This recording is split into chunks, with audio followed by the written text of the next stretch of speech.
Welcome to Headstones and Microphones, where we use AI to step into the past through a researched, first-person simulation of history's most interesting people. I am your host, Calvin. While we've added some creative storytelling, our goal is to inspire your own study of these fascinating lives. Now, let's meet our guest. I am absolutely thrilled for today's episode. We are sitting down with a man whose legacy can be seen on almost every playground and arena in the world. For those who may somehow not know who you are, who are you? I am James Naismith. Most people know me as the physical educator who decided on a very rainy day in Massachusetts that we needed a new way to stay active indoors. A very important rainy day indeed. Let's go back to the beginning. When and where were you born? I was born on November 6, 1861, in a lovely town called Almonte, which is in Ontario, Canada. And what was your given name at birth? It was simply James Naismith. My friends and family usually just called me Jim. Growing up in Almonte, what was your hometown like? Oh, it was a rugged, hard-working place. It was a mill town, very rural. You learn the value of manual labor and the beauty of the outdoors very quickly there. What was your family life like back then? It was quite challenging, Calvin. I was orphaned at a young age. My parents, John and Margaret, passed away from typhoid fever when I was just 9 years old. My siblings and I were raised by our uncle, Peter Young, on his farm. He was a stern man, but he taught us the importance of honesty and hard work. That sounds like a lot for a young boy to handle. What kind of kid were you? I was a bit of a rowdy one. I wasn't the best student in the classroom. I actually struggled quite a bit with my studies, but I excelled at any game we played outside. I loved Duck on a Rock, which, funny enough, actually helped me think of basketball later on. What did you dream of becoming when you were a child? To be honest, I mostly just wanted to be useful. I eventually felt a calling toward the ministry because I wanted to help young men lead better lives. I thought that through sports and physical education, I could reach them in a way a pulpit couldn't. What were some of your favorite activities in school? Lacrosse and football were my true loves. I played them with everything I had. Even when I went off to McGill University, I was very active in the athletic programs there. What was your first job? Aside from working on my uncle's farm, my first real professional step was serving as the physical education director at McGill. Was there a moment where you realized you were different from everyone else? I don't know if I felt different, but I felt a very strong conviction that physical health and spiritual health were connected. In those days, people didn't always see it that way. I felt a drive to prove that you could be a man of God and a fierce athlete at the same time. What's a decision that changed everything for you, but felt small at the time? Moving to Springfield, Massachusetts to attend the YMCA International Training School. I just wanted to learn more about physical education, but that move put me in the exact room where I was asked to invent a game to keep a rowdy class occupied. And that leads us to the big one. What was your biggest break? It was that assignment from Dr. Luther Gulick in 1891. He gave me 14 days to create an indoor game that wasn't as rough as football, but would keep the students moving. That break was really just a desperate attempt to stop my students from tackling each other in a small gym. What were your biggest struggles before that success? Trying to adapt other sports, I tried to bring soccer indoors, then lacrosse, then football. None of them worked in a confined space. It was very frustrating.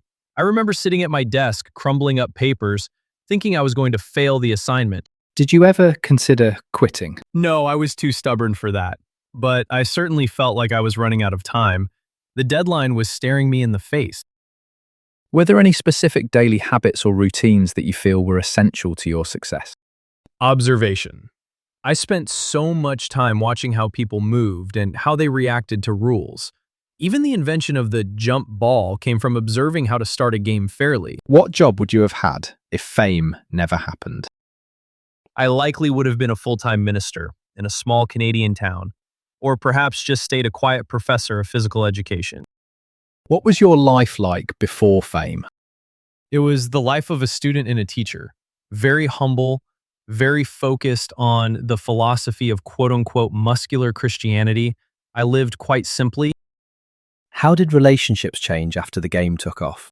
I found myself in contact with people from all over the world. It was wonderful to see how the game bridged gaps between different cultures so quickly. Did fame bring happiness? The fame wasn't what made me happy. It was seeing the joy on the faces of the players. I never made much money from basketball. I didn't even patent the game. My happiness came from the contribution I made to society. What misconceptions did people have about you? Some people thought I was just a quote-unquote sports guy, but I had degrees in philosophy, religion, and I was a medical doctor. I viewed the human body as a whole system. Who had the biggest influence on your life? My Uncle Peter for teaching me resilience, and Dr. Gulick for giving me the challenge that defined my career. What was life like in your final years?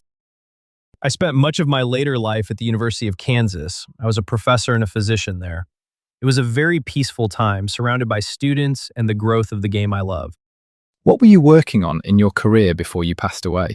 I was still very much involved at the University of Kansas, serving as a professor emeritus and watching the game of basketball finally be included in the Olympic Games in 1936. When and where did you pass away?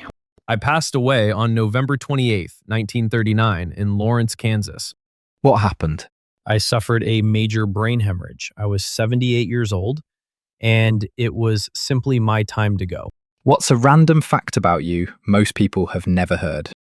I am credited with inventing the first football helmet. I used a piece of flannel and some lace to protect my ears during a game because they were getting quite bruised.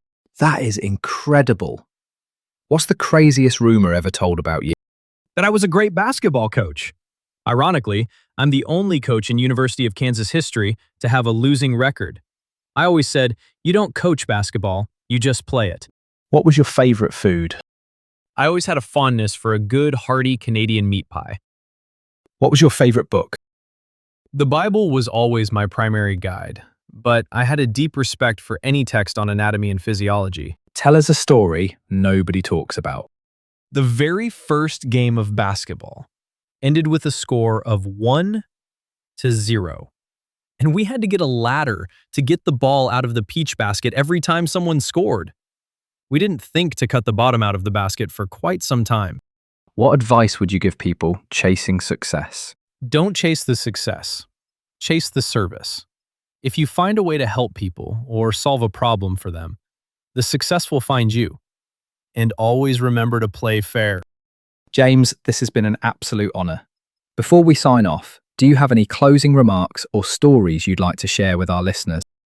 Just that I am so grateful to see how a simple idea with 2 peach baskets could bring so many people together.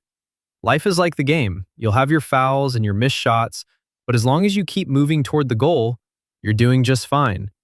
Thank you so much for having me, Calvin. It was a delight. And that wraps up another conversation from Beyond the Grave. Thanks for joining us on the Headstones and Microphones podcast. Remember, legends may die, but their stories never do. Please help spread the word by sharing and following the pod.